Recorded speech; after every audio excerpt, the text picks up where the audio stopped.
کی پابندی ایسا ماحول ملے جس سے ہم معمولات کے پابند ہوں.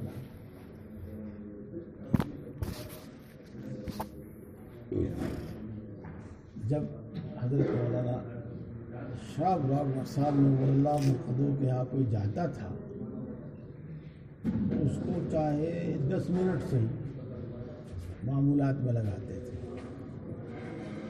اور یہ فرماتے تھے کہ اس کو چکھاؤ. چکھنے کے بعد ہی پتہ چلتا ہے ذائقے کا مزے کا، پھر ہی آدمی اس کا خریدار بنتا ہے. تو ایسی مجلس میں آ کر ایک رات گزار دو، اشراق عصر سے اشراق تک گزار دو، تو انشاءاللہ معمول میں شرکت ہوگی، معمولات میں شرکت ہوگی، دوسروں کو دیکھیں گے، کچھ صحیح بات سنیں گے، اچھی بات سنیں گے، عمل کا جذبہ پیدا ہو. ہمارے بہت سارے بھائی کہتے ہیں جی نماز پڑھنے کو جی نہیں چاہتے، جی گناہ چھوڑنے تو چاہو چھوٹتے نہیں ہیں. بہت سارے بھائی کہتے ہیں نماز کے بارے میں، قرآن کے بارے میں، قرآن پاک کی تلاوت کے بارے میں، ذکر کے بارے میں. تو ان کو میں یہ کہتا ہوں بھائی میرے پاس کوئی ایسا انجیکشن تو ہے نہیں کہ میں آپ کو لگا دوں وہ انجیکشن اور آپ پھر ایٹومیٹک مشین کی طرح سارے کام کرنے لگیں.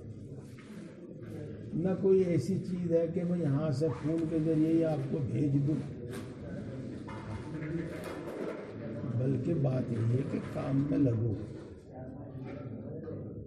اور کام میں لگنے سے رفتہ رفتہ انشاءاللہ رغبت بڑھتی جائے گی، آسانی ہوتی جائے گی، رغبت بڑھتی جائے گی، یعنی شوق بڑھتا جائے گا.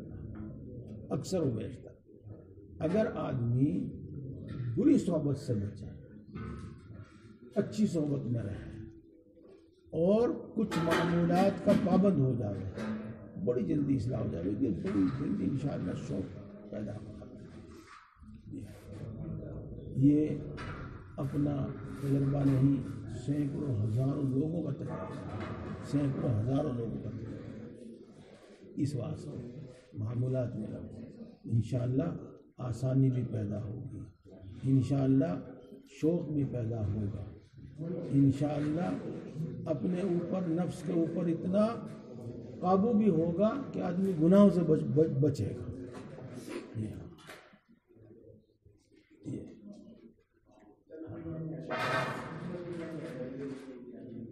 ایک منصور کا نام سنا ہوگا آپ نے، منصور حلاج، انا الحق جو کہا کرتے تھے، اور ان کو پھانسی دے دی گئی تھی. پورا قصہ تو کبھی پھر سنا ہے.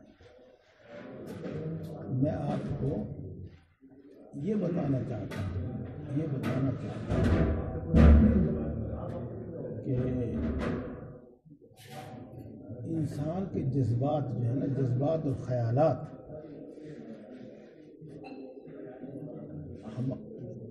انسان کے اعمال سے ان جذبات اور خیالات کی بھی اصلاح خود ہوتی ہے. اس لیے میں آپ کو اپنی بات سنانا چاہتا تھا، اور میں اپنی بات سناتے ہوئے ڈر بھی جاتا ہوں. جب دوسرے خیالات نہ معلوم کیسے آتے ہیں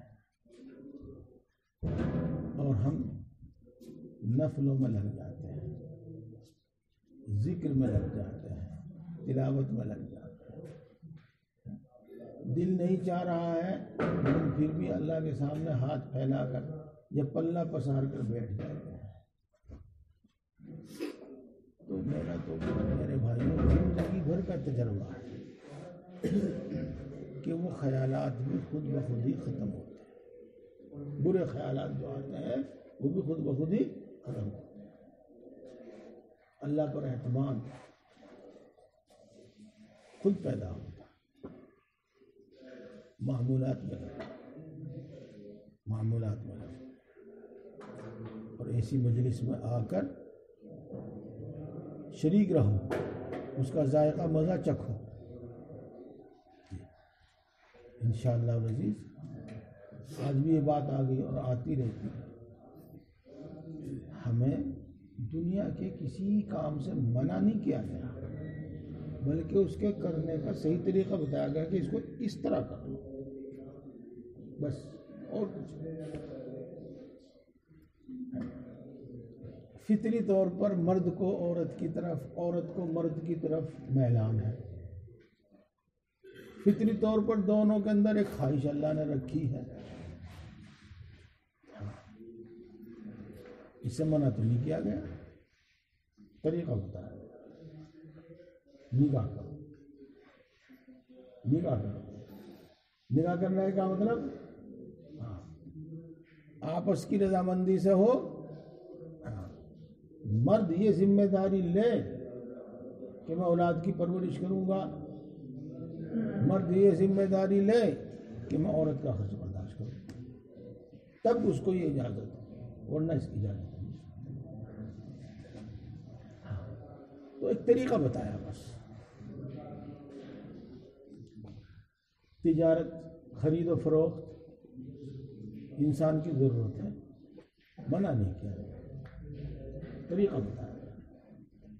نہ تو دھوکے بازی سے کچھ لیا جائے، نہ کسی مرضی کے خلاف کچھ لیا جائے، اور نہ اس طرح لیا جائے کہ خریدنے فروخت بیچنے کے بعد پھر آپس میں جھگڑا ہو، لین دین جھگڑا ختم ہو جائے. دھوکہ نہ ہو، زور زبردستی نہ ہو، اور جو لینا دینا ہو لے لو. ہر چیز کا طریقہ بتایا گیا. مثال کے طور پر جب جانور کو کھایا جاوے گا تو بہرحال اس کی بوٹیاں تو کاٹی جاویں گی. اب یا تو مرا ہوا کھا لے آدمی، یا جھٹکے سے ختم کر کے کھا لے آدمی. کئی طریقے ہیں. اس کا طریقہ بتایا گیا ہے کہ اس کو تم اس طرح ذبح کرو، اللہ کے نام پر ذبح کرو، اس طرح ذبح کرو، کھا لو. تو کس چیز سے منع کیا گیا ہے، اس کا صحیح طریقہ بتایا گیا ہے. جس چیز کی انسان کو ضرورت نہیں اس سے منع کر دیا. نشہ، جوا، سٹا، ان سے منع کر دیا.